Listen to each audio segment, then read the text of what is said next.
Thank you తమ్ముడు. అసలు నేను లేకపోతే ఈ ప్రపంచం ఏమైపోతుందో.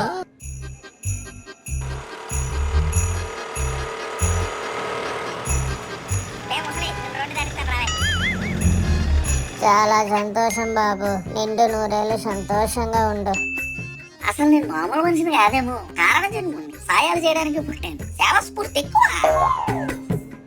బాబు, ఈ బస్సు గులాబీపురానికి వెళ్తుందా? లేదండి, చామంతపల్లికి వెళ్తుంది. గులాబీపురం వెళ్ళే బస్సు నెక్స్ట్ వస్తుంది. అవునా, థ్యాంక్స్ బాబు. నువ్వు చెప్పకుండా ఉంటే నేను పొరపాటున ఎక్కేసేవాడిని. సాయాలు చేసేస్తున్నాను, నాకెంత కరుణ. ముందు జన్మలో కన్నుండేమో. ఒరే నాయనా, ఈ టాబ్లెట్లు ఎన్ని వేసుకోవాలో చెప్పరా. రాబమ్మా, నేను ఉన్నదే నీకు సాయం చేయడానికి. ఏదా ఫ్యాబ్రిక్ ఇవ్వు. డోలో 500. 500 టాబ్లెట్లు అంటే? అవునా? అవునే, ఆగి నేను వేస్తాను. సాయం చేయకపోతే ఎందుకు బతుకు? రే ఆగలే, సాయం చేయరి. లేట్లేదా, ఆగు, నీళ్ళతో సాయం చేస్తాను. సాయం చేయకపోతే నాకు మనసు ఒప్పదు అసలు. రే, నువ్వేనా మా బామ్మకి 500 టాబ్లెట్లు చంపేసింది? సాయం చేద్దాం అంటే అయిందండి.